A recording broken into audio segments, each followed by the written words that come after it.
Hi everyone, welcome back to my channel. अगर आप TCS NQT exam के लिए प्रिपेयर कर रहे हो या प्लान कर रहे हो टीसीएस में जॉब अप्लाई करने के लिए, तो ये वीडियो आपके लिए सुपर हेल्पफुल होने वाला है।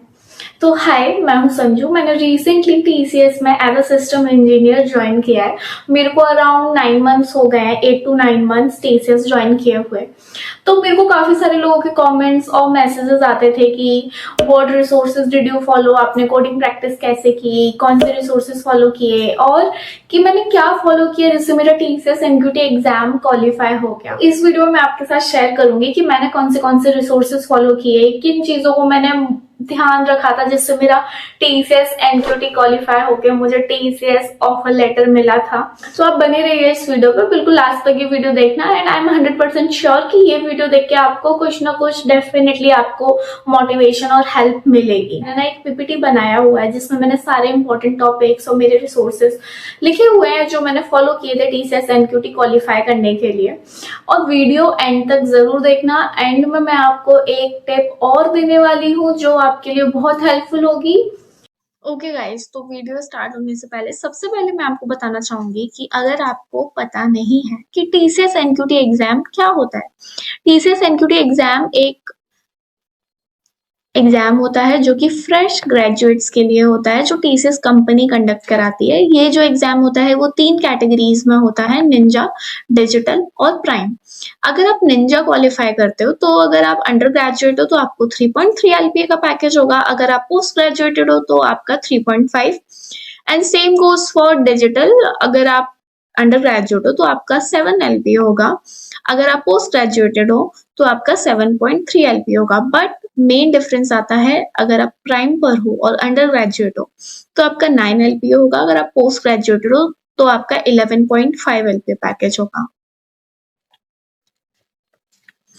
तो जो एग्जाम पैटर्न की बात करें, ये जो एग्जाम होता है वो 2 सेक्शंस में डिवाइड होता है। एक होता है फाउंडेशन सेक्शन और दूसरा होता है एडवांस सेक्शन। फाउंडेशन सेक्शन में 75 मिनट्स मिलते हैं आपको। हर 1 मिनट के लिए एक क्वेश्चन रहता है। मैथ्स से, न्यूमेरिकल एबिलिटी से 25 क्वेश्चन रहते हैं, वर्बल एबिलिटी से भी 25 क्वेश्चन एंड रीजनिंग एबिलिटी से भी 25 क्वेश्चंस। अगर हम एडवांस सेक्शन की बात करें, ये जो advance quantitative aptitude and reasoning है सब वो इधर ही मिलेंगे। बट इधर पे जो लेवल ऑफ क्वेश्चंस होगा वो थोड़ा सा टफ वाला रहता है। और बाकी का कोडिंग क्वेश्चंस आपको 2 मिलते हैं। 2 के लिए आपको 90 मिनट्स मिलेंगे। एंड 90 मिनट्स में अगर आप एक कोडिंग क्वेश्चन क्वालिफाई करते हो तो आपको डिजिटल प्रोफाइल मिलेगा। अगर आप दोनों क्वालिफाई कर लेते हो तो आपको प्राइम प्रोफाइल मिलेगा। अगर आप सिर्फ फाउंडेशन सेक्शन ही क्लियर कर पाते हो तो अच्छी बात यह है कि वो आपको निंजा प्रोफाइल देंगे, आप निंजा प्रोफाइल के लिए सिलेक्ट हो जाओगे। तो गाइस, प्रिपरेशन सभी लोग करते हैं, बट मेन डिफरेंस क्या आता है कि आप कितना कंसिस्टेंट हो। क्या होता है जब हम प्रिपरेशन कर रहे होते हैं तो एक हफ्ते हम प्रिपरेशन करते हैं, दूसरे हफ्ते हम ब्रेक ले लेते हैं या बिजी हो जाते हैं, हम नहीं कर पाते हैं स्टडीज। तो उससे क्या होता है कि सारा जितना भी आपने प्रिपेयर किया है वो बैक टू बेसिक बिल्कुल जीरो हो जाता है। तो इसीलिए जब मैं कॉलेज में थी, मैं क्या फॉलो करती थी, मैं डेली 4 घंटे देती थी पढ़ाई के लिए। 2 घंटे में देती थी एप्टीट्यूड एंड रीजनिंग के लिए, 2 घंटे में देती थी कोडिंग के लिए। कोडिंग के बाद ये मैंडेटरी था ही था। इसी के बीच में मैं वर्बल एबिलिटी भी देती थी इन्हीं 2 घंटों में। बट इंग्लिश मेरा स्टार्टिंग से ही अच्छा है तो वर्बल एबिलिटी पे मेरे को ज्यादा ध्यान देने की जरूरत नहीं पड़ी थी। एंड बाकी का कोडिंग मैं करती थी। अभी आगे का मैं बताती हूँ। तो अगर हम न्यूमेरिकल एबिलिटी की बात करें कि कौन से टॉपिक्स आते हैं टीसीएस एनक्यूटी एग्जाम के, तो ये कुछ टॉपिक्स हैं। स्टैटिस्टिक्स, परसेंटेज, ये बहुत इंपॉर्टेंट टॉपिक है, आप इसको स्किप कर ही नहीं सकते। Then time in work, area linear equation, data interpretation, LCM HCF, simple interest, compound interest, profit and loss, speed and distance time, probability, partnership and mixtures. तो गाइस, क्या होता है जब हम किसी भी एग्जाम के लिए प्रिपेयर कर रहे होते हैं तो हमको ये पता होना चाहिए कि कौन से टॉपिक्स मोस्ट इंपॉर्टेंट टॉपिक्स हैं। तो मैंने ये जो ब्लू कलर से जो मार्क किए हुए हैं ये कुछ इंपॉर्टेंट टॉपिक्स हैं जो मैंने बहुत अच्छे से प्रिपेयर किए थे। तो इनको आप लोग लिख सकते हो कहीं पर भी, जहां भी आपको लिखना है। ये सारे इंपॉर्टेंट टॉपिक्स थे, आप इनको स्किप किए बिना नहीं जा सकते क्योंकि मोस्टली क्वेश्चंस इन्हीं से पूछे जाते हैं। अब अगर रीजनिंग एबिलिटी की बात करें तो रीजनिंग एबिलिटी मेरे को इजी लगता है। Coding and decoding, cuts and fold, attention to detail, unboxing, analogy, blood relation बहुत इंपॉर्टेंट टॉपिक है, आप स्किप नहीं कर सकते। एक कोडिंग डिकोडिंग इंपॉर्टेंट टॉपिक है।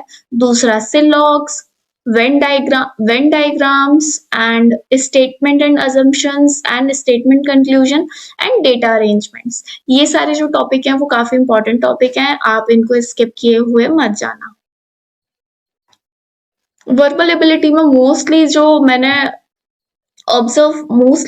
वर्बल एबिलिटी में जो मोस्टली मैंने ऑब्जर्व किया है वो ये रहता है कि आपका इंग्लिश कितना अच्छा है, लाइक आप कितना समझ पाते हो। मोस्टली उधर पे क्या रहता है, पैराग्राफ्स रहेंगे, आपको क्वेश्चन एंड आंसर करना होगा और उन्हीं पैराग्राफ के बीच में से आपसे सिनोनिम एंटोनिम्स पूछ लिया जाएगा कि इस वर्ड का अपोजिट वर्ड क्या है। रीडिंग कॉम्प्रिहेंशन मीन्स मोस्टली आते ही आते हैं। फिर उसके बाद कुछ प्रपोजिशंस, आर्टिकल्स वगैरह रहते हैं, वो आपको फिल करने रहते हैं, लाइक ग्रामर वगैरह पूछी जाती है, तो वो आप देख लेना। अब बात करते हैं एडवांस क्वांटिटेटिव एप्टीट्यूड की। अभी तक मैंने जितना बताया है आपको, अगर आप उतना अच्छे से पढ़ाई करके अगर आप प्रिपेयर करते हो और क्वालिफाई कर लेते हो फाउंडेशन सेक्शन, तो आप ऑल कॉन्ग्रेचुलेशंस, आप क्वालिफाई हो चुके हो निंजा प्रोफाइल के लिए। अब बात करते हैं हम क्वांटिटेटिव एप्टीट्यूड की। यहाँ ये सारे टॉपिक्स हैं जो पूछे जाते हैं, जैसे कि मैंने बताया था जो टॉपिक हैं वो फाउंडेशन और एडवांस सेक्शन में क्वांटिटेटिव एप्टीट्यूड एंड रीजनिंग के लिए सेम रहेंगे, लेकिन डिफरेंस कहाँ आता है कि डिफरेंस आता है लेवल ऑफ क्वेश्चंस में। उधर इजी रहते हैं और इधर थोड़ा सा लेवल हाई रहता है। इधर ये जो टॉपिक्स हैं वो है averages, profit and loss, LCM and HCF, permutation combination, probability, geometry, mensuration, puzzles, partnership, number system, time and work, time, speed and distance, simple compound interest, progression and logarithms।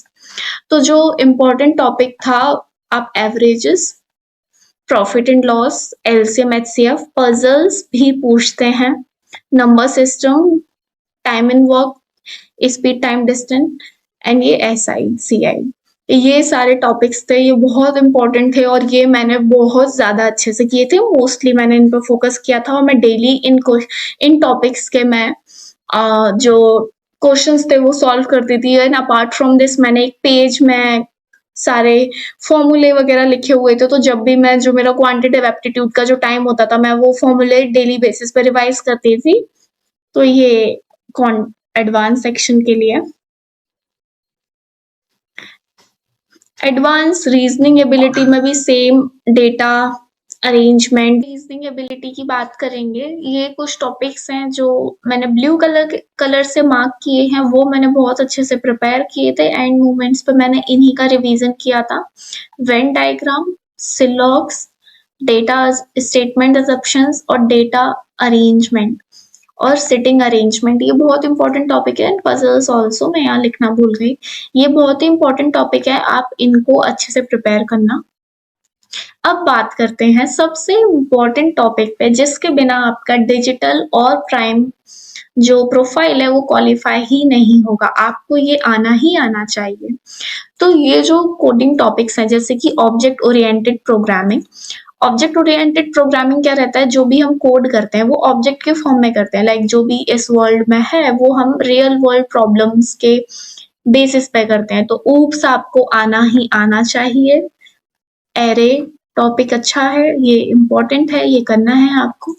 Strings, link list, stack, Q, tree and graph, ये topic मैंने अच्छे से किए थे। उसके बाद कुछ algorithms होती हैं जैसे शॉर्टेस्ट पाथ फाइंड करना, और ये सारी एल्गोरिथम्स मैंने काफी अच्छे से की थी, ये आप भी कर लेना। कभी कभी क्या होता है ना कि क्या करेंगे वो लोग, आपको एल्गोरिथम ही देंगे सॉल्व करने के लिए, आपको बस एल्गोरिथम लिखनी है, लेकिन उस एल्गोरिथम लिखने के लिए आपको जो क्वेश्चन में एक प्रॉब्लम बना के देंगे, लाइक कोई भी स्टोरी बेस्ड एक क्वेश्चन रहेगा एंड देन आपको वो आंसर आपको कोड करना रहेगा, तो वो आप अच्छे से प्रिपेयर कर लेना। अब बात करते हैं कि मैंने क्या रिसोर्सेज फॉलो किए थे जिससे मेरा टीसीएस एनक्यूटी एग्जाम क्वालिफाई हुआ था। प्रेप इंस्टा से मैं एप्टीट्यूड और इंडिया विक्स से मैं प्रैक्टिस करती थी। उधर पे सारा थ्योरी भी रहता है और जो फ़ॉर्मूलाज़ होते हैं इम्पोर्टेंट वो भी मेंशन थे। तो प्रेप इंस्टा और इंडिया विक्स मेरे एप्टीट्यूड में बहुत हेल्प किया। मैंने सारी प्रिपरेशन मेरी इधर से ही की थी। And Geeks for Geeks and leet code, ये 2 प्लेटफ़ॉर्म थे जिनको मैं अभी तक, इवन जब मेरा सिलेक्शन हो गया, मैं अभी तक इन्हीं को यूज़ करती हूँ कोडिंग के लिए। ये बेस्ट प्लेटफ़ॉर्म्स है। इस पे क्या है, आप ना ईज़ी टू हार्ड लेवल, आप ईज़ी टू हार्ड लेवल पर जा सकते हो। मतलब आप, अगर आप बिगिनर हो तो आप ईज़ी लेवल से स्टार्ट कर सकते हो, फिर अपने आप को लेवल अप कर के आप मीडियम प्रोफाइल पे जा सकते हो, फिर उसके बाद आप हार्ड प्रोफाइल पे जा सकते हो। तो आप ऐसे अपना प्रोफाइल ग्रो अप कर सकते हो, तो ये काफ़ी ज़्यादा हेल्प करते हैं। ओके गाइस, तो अभी सभी लोग मेरे से पूछते हैं कि मैंने कौन-सी लैंग्वेज यूज़ की थी कोडिंग जो पार्ट था उसको क्वालीफाई करने के लिए। तो मैं बता देती हूँ, मैंने जावा चूज़ की थी। जावा चूज़ करने का मेरा यही रीज़न था कि स्टार्टिंग से ही मैंने जावा पर फ़ोकस किया था एंड देन उसके बाद जो जावा में ये ओप सपोर्ट करता है एंड देन सेकंड रीज़न ये था कि जो जावा में जो लॉजिक बिल्डिंग है वो काफ़ी स्ट्रॉन्ग है। मतलब आपको हर स्टेप समझ आएगा कि ये स्टेप क्यों हो रहा है। जैसे पाइथन में शॉर्टकट्स होते हैं तो इतना अच्छे से नहीं हो पाता है। तो मैंने ये चूज़ किया था जावा। बाकी का वो आपकी पर्सनल चॉइस है, बट मैं आपको इस चीज़ पे यही रिकमेंड करूँगी, आप जो भी लैंग्वेज बट इस चीज़ पे मैं आपको यही रिकमेंड करूँगी, आप जो भी लैंग्वेज चूज़ करो उसी पर फ़ोकस करना और एक ही लैंग्वेज को होल्ड करके रखना। ये मत करना कि आप बार-बार स्विच कर रहे हो तो उसमें आपको प्रॉब्लम होगी। तो बाकी का कोई सा भी लैंग्वेज आप यूज़ कर सकते हो, पाइथन और सी प्लस प्लस। मैंने जावा चूज़ किया था, इट्स अप टू यू, इसमें कोई भी इश्यू नहीं है। तो मेरे आपसे ये 2 क्वेश्चन्स हैं, अगर आप इंटरव्यू प्रिपरेशन एंड रिसोर्सेज़ भी देखना चाहते हो जो मैंने फॉलो किए थे इंटरव्यू क्वालीफाई करने के लिए, तो आप कमेंट में इंटरव्यू टाइप करो, और अगर आप चाहते हो कि रिज़्यूमे जो मैंने टीसीएस में दिया था, तो आप कमेंट में रिज़्यूमे टाइप करो। और बाकी का मेरे पास मेरे खुद के कुछ नोट्स वगैरह हैं जो मैंने पर्सनली बनाए थे। अगर आपको वो भी चाहिए तो आप कमेंट में टाइप करो नोट्स, तो मैं आपको वो भी शेयर करूँगी। देखिए मैंने कुछ ऐसे मेरे सारे डॉक्यूमेंट्स बनाए हुए थे। अगर आप चाहते हैं कि मैं आपके साथ ये सारे डॉक्यूमेंट शेयर करूँ, तो आप मेरे को कमेंट्स में डॉक्यूमेंट टाइप करो एंड देन उसके बाद जो लोग भी मुझे फॉलो नहीं कर रहे हैं इंस्टाग्राम पे, वो इंस्टाग्राम पे फॉलो करो, लिंक मैं डिस्क्रिप्शन बॉक्स में दे दूंगी। और अगर आपको ये वीडियो पसंद आया हो तो लाइक शेयर एंड सब्सक्राइब करना मत भूलना गाइस। देखो अभी